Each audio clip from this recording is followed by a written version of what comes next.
15 বছর পর আবারও ওয়ানডে সিরিজ খেলতে বাংলাদেশে পা রাখতে যাচ্ছে অস্ট্রেলিয়া। জুনের গরমে ব্যস্ত শহরের ভিড়ে আবারও জমে উঠবে দুই দলের লড়াই, যেখানে ইতিহাস প্রতিশোধ এক হয়ে গেলে শুরু হতে পারে নতুন অধ্যায়। বরাবরের মতো এবারও শুরু ঢাকায়, মিরপুর শেরেবাংলায়, মানে আলাদা অনুভূতি। শেরেবাংলা জাতীয় ক্রিকেট স্টেডিয়ামে 9, 11 এবং 14 জুন এই 3 দিনে হবে ওয়ানডে ম্যাচের লড়াই। দ্বিতীয় ধাপে পাড়ি জমাবে বন্দর নগরী চট্টগ্রামে। একটু ভিন্ন রকম আবহ সেখানে। বীরশ্রেষ্ঠ ফ্লাইট লেফটেন্যান্ট মতিউর রহমান স্টেডিয়ামে 17, 19 এবং 21 জুন টি-20 সিরিজ অনুষ্ঠিত হবে। ছোট ফরম্যাট, কিন্তু উত্তেজনা সবচেয়ে বেশি। উপভোগ করার অপেক্ষায় থাকবে বন্দরবাসী।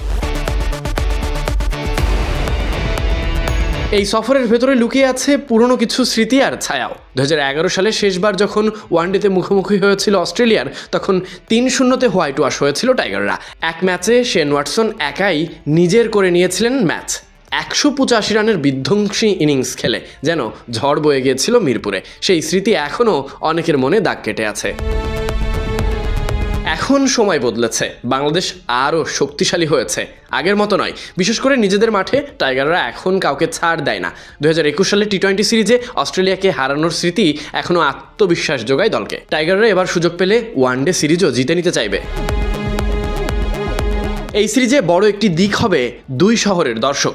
আগের সফরে যখন অস্ট্রেলিয়া বাংলাদেশে এসেছিল, তখন সম্প্রচার জটিলতায় অস্ট্রেলিয়ার দর্শকেরা ম্যাচ দেখতে পারেনি। এবার সেই বাধা নেই। দুই দেশের কোটি সমর্থকেরা এবার লড়াই দেখতে পারবে ভিন্ন আবেগ নিয়ে। এমনকি দুই দলের মুখোমুখি লড়াই হতে পারে বিশ্বকাপের প্রস্তুতি।